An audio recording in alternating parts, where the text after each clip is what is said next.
Hello. CD here, owner and founder of the EdRec Center, which is a nonprofit after-school program, which I am currently scripting a business plan for. The EdRec Center has not yet been founded, neither built. So I am utilizing this podcast to bring awareness to my business plan and the importance of building the founding EdRec Center and how I think it could help our economy as well as, though it's nonprofit, be profitable. All right.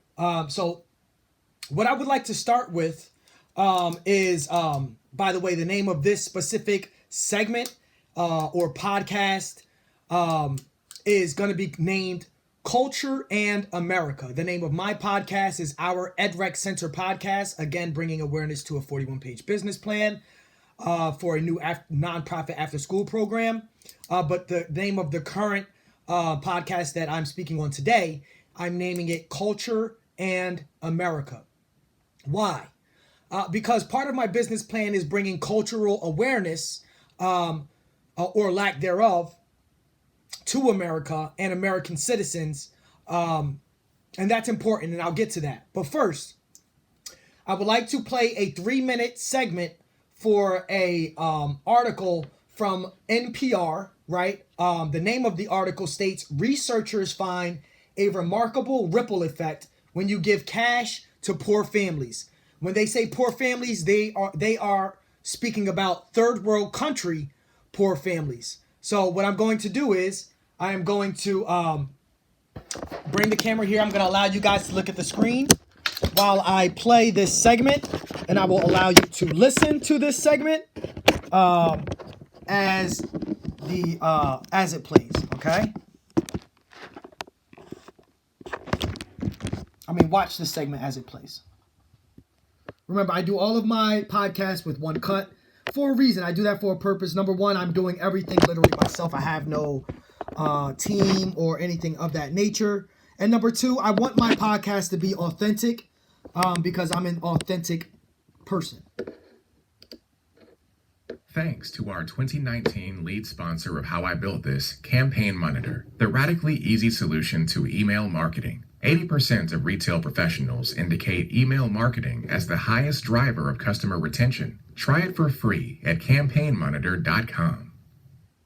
Instead of giving the poor food or other services like education, what about just giving them cash? This is an idea that's gotten a lot of traction in the development world over the last decade. Now, a major new study suggests that those getting the money are not the only ones who benefit. NPR's Narit Eisenman reports. One of the biggest advocates of this kind of cash aid is a nonprofit charity called Give Directly. In 10 years, it's given out more than $140 million to impoverished families in low-income countries, with no strings attached. They decide how to spend it. Michael Fay is president and co-founder of Give Directly. Do you feed your newborn? Do you send your older daughter to secondary school? Or maybe you invest it in a business to make your family more money. Study after study has shown that if you give families the power to make these choices, their kids end up getting more schooling, nutrition and health improves. But as the use of cash aid has spread, there's been concern about the potential impact on the wider community, the people who are not getting the aid, a lot of whom may be barely out of poverty themselves. Ted Miguel is an economist at the University of California, Berkeley. There's a fear that you just have more dollars chasing around the same number of goods and you could have price inflation. And that could hurt people who didn't get the cash infusion. So Miguel and his collaborators teamed up with Give Directly to conduct a massive experiment. They identified 60,000 impoverished households across a rural area of Kenya, then randomly assigned them to essentially two groups. One got no help from Give Directly. The other got a one-time cash grant of about $1,000. So it's a really big income transfer. And not just for the individual families. In the communities where they lived, this represented a sudden flood of cash. The cash transfers were something like 17% of total local income, local GDP. 18 months on, the researchers found that, as expected, the families who got the money used it to buy lots more food and other essentials.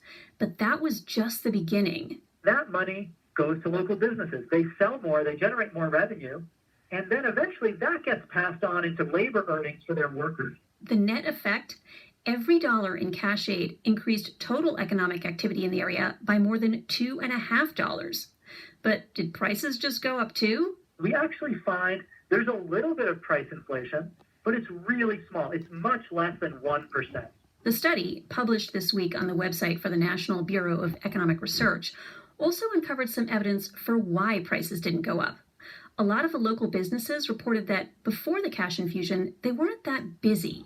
They may be a shopkeeper that doesn't really have that many customers. It's a poor area. They may be someone working at a grain mill that only has 1 or 2 customers an hour. And so when they suddenly get more customers, they don't have to take extra steps like hiring more workers that would drive up their costs and their prices. Ishani Kanpal is an economist with the World Bank. It's a super credible, interesting study and very carefully done. Kanpal has done studies of her own on cash aid, and she says the findings in this one are really striking. But she does have a caveat about these results. I'd be curious to see if they persist in the longer run. 18 months is certainly not short. But she says when it comes to lifting people out of poverty, it's not terribly long either. Narit Eisenman, NPR News. And now, more from NPR. Live from NPR News in Washington. Okay, so essentially, that was NPR News, and what they're stating is it was an 18-month study, and what they want to survey further is whether or not it creates longevity or in these poorer communities as far as financial longevity, right? And it stated that the whites in these areas felt as though it might affect them negatively by assisting these poor people in the sense of they would basically overpower the whites, right? Economically. But it went vice versa. The money had to go somewhere. They don't own businesses.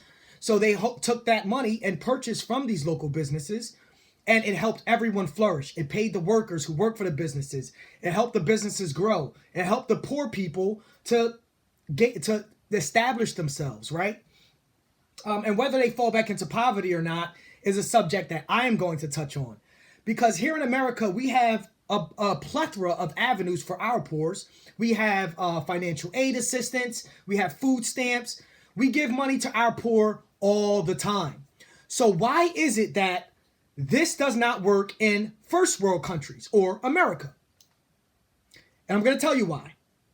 Because of our culture. And when I say our culture, I speak on culture of poor and urban communities. And it's at no fault of whites, technically.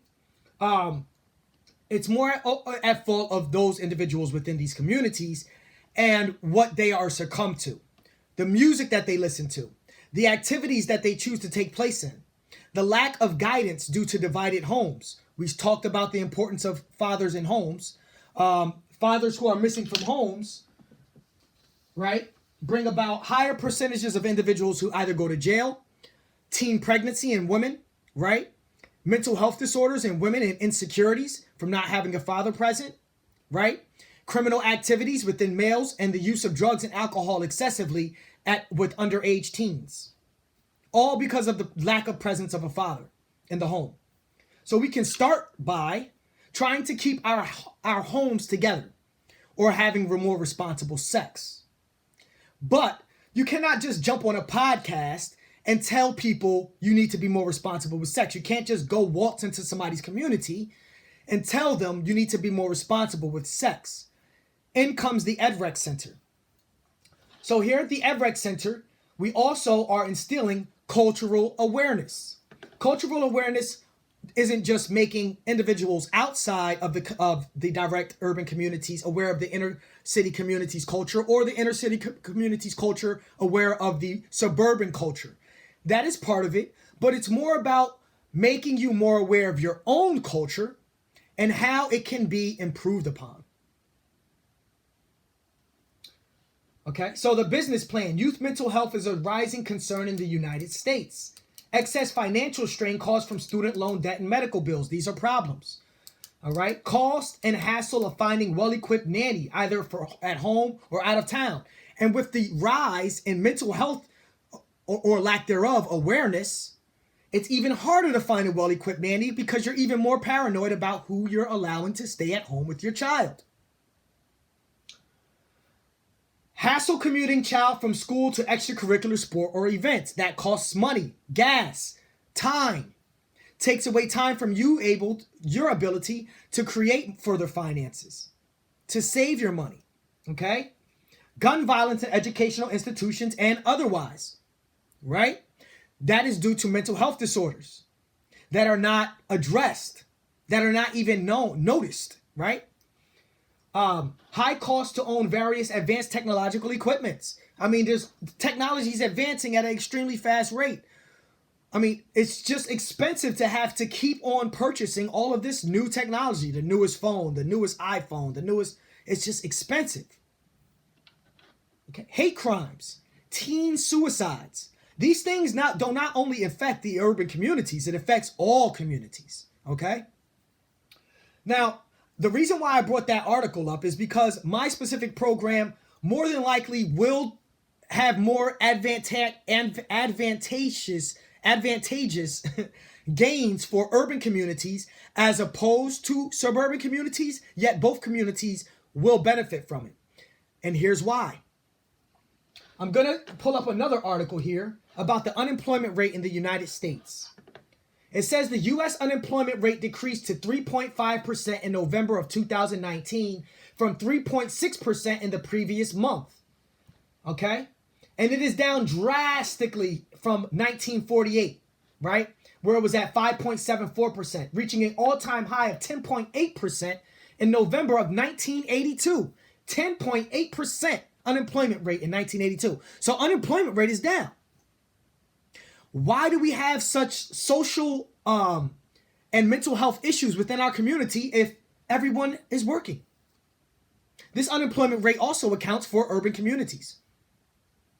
So why are we not seeing the advantages of this low unemployment rate in our communities, both in suburban and in urban communities, mental health wise, socially wise, culturally wise? And you can blame it on the current president, Donald Trump, or you can blame it on the lack of cultural awareness, the lack of social awareness, the lack of mental health awareness that is not being addressed, but instead being ignored or even cast upon as a negative connotation. How the EdRec Center will help is, what I propose is, with these unemployment rates so low, I mean, eventually we're not really going to need food stamps and things of that nature as much anymore, right? Why not take some of that money and incorporate it into something that is going to be advantageous? In America, we've been giving away money to the poor for many of years, and it's not working the way it's working in third world countries. Why? Because third world countries' culture is not like American culture. They are very tight-knit, old school culture there. They don't have access to BET and MTV and all of this stuff that we consume on our television, all of this entertainment resources that we have in America. All they have is their family, their farmland, their shoes, their clothes, and the love of their family and their neighbors and their society. That's all they have. They literally probably don't even have TVs, these people that they're giving this money to. So by giving them money, it is advantageous because they don't have distractions, cultural distractions. Here in America, due to technology, which is an awesome thing, a great thing, we have a plethora of distractions. And due to that, the money that we're giving our poor is not helping them because they're just going to the liquor store and purchasing alcohol. They're going to the corner and purchasing marijuana or coke or crack or heroin. They're going to the game stores and purchasing video games. And I'm not saying the drugs are bad. Marijuana, I'm not so sure is a bad thing. But coke, crack, hard drugs, definitely bad. And alcohol also can be. If you ride through an urban community, there's more liquor stores than there are churches on every single street. Just ride on through. So for every one liquor store, for every one church, there's 5 liquor stores. Right? And then if you go south, for every one church, there's 5 liquor stores, and then there's a gun store. All on the same street. Right?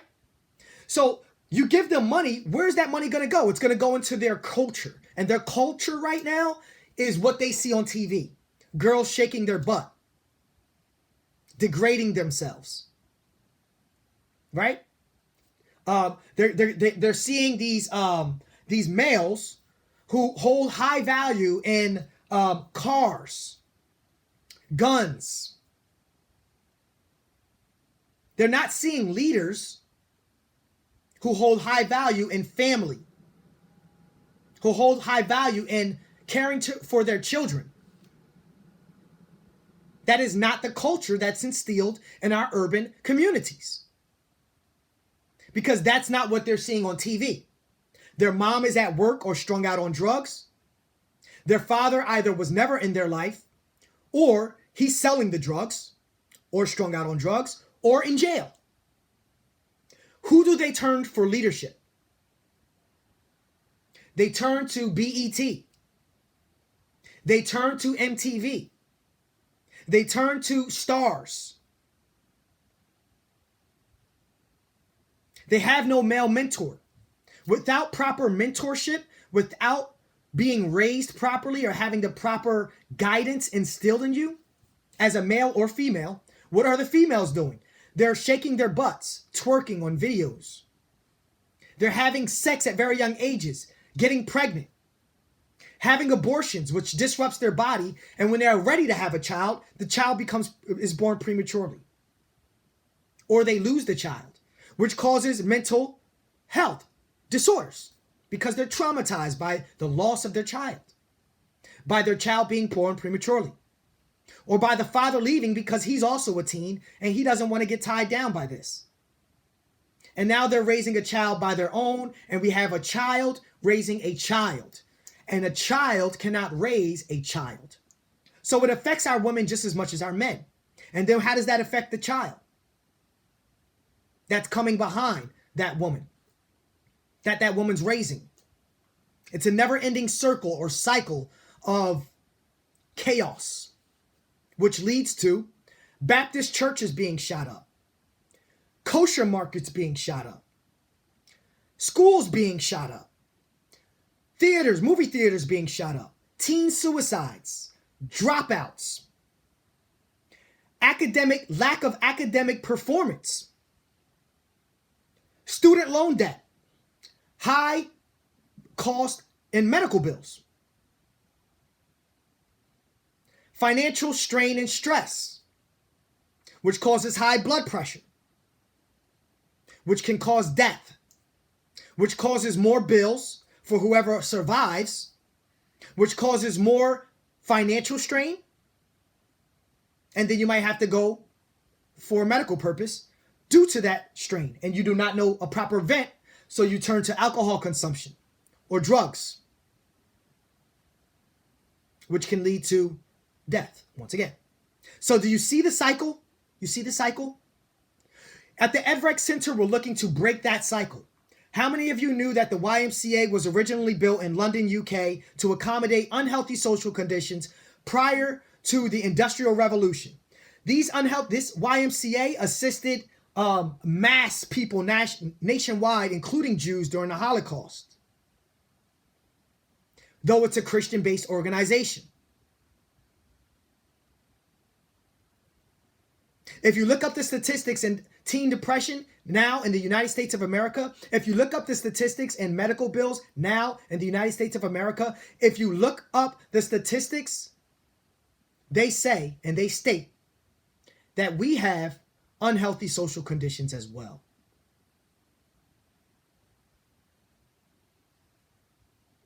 And yet, instead of us turning to a program such as the EdRec Center, which I believe and research believes, because I've incorporated many of mental health articles for youth and teens into my business plan, will progress us as a society, Instead, we're deciding to throw up another liquor store, another low-income housing building, another gun store, instead of another church, instead of another after-school program, instead of another way to reach our youth while they are still, I like to say, trainable or teachable, while they still have a mind that's absorbing information. We wait until they become an adult, commit the crime, and then throw them in either prison or they never leave the scene of the crime because it ends in a deadly shootout. It's time to take action. The EdRec Center can help. How can the EdRec Center help? Solutions. Metal detectors, no guns, no violence policy. How will we reinforce that? As the members access different levels of after-school activities such as indoor basketball, tennis, indoor live gaming arena, which will allow them to still play video games comfortably, yet in a social environment, indoor computer library, indoor swimming pool, indoor batting cages, indoor dance studio. If they are repetitively disruptive within the program, they can lose access to some of these extracurricular activities until they have completed the proper counseling sessions to the board members and their parents' liking. Their peers will encourage them to finish their counseling because they want to play with their buddy at these extracurricular activity levels. So their peers will also assist in this. Everyone will receive counseling at some point during their programming. So it will alleviate the negative connotation of receiving counseling, which our hope at the EdRec Center is that will residuate in their life when they leave the EdRec Center and come across hard times as an adult, that they will not hesitate to seek counseling or therapy when they feel it is necessary. Without the EdRec Center, well, we'll just continue down the path we've been down all of these years. And trust me, by the way things are looking, it's not going to get better. It is only going to get worse. It is time to take action. How can you take action? By signing my petition. Visit my website, www.edreccenter.com. Click the link, like the idea, sign the petition. It will redirect you to change.org. Let's make change in our communities. Long-lasting change. And by the way, the first 6,000 members will receive a stake in the corporation for the rest of their lives, their children's lives, their grandchildren's lives, and their great-grandchildren's lives. So you see, not only are we trying to mentally, socially, and culturally help our communities, but also provide them financials, longevity. And that first article stated that even if we help our urban communities, it is not a threat to our white communities. Yet, the total opposite. It creates more income for the white communities. It creates more jobs for the white communities because they're going to need more employees because there's going to be more people with money to spend money in their businesses.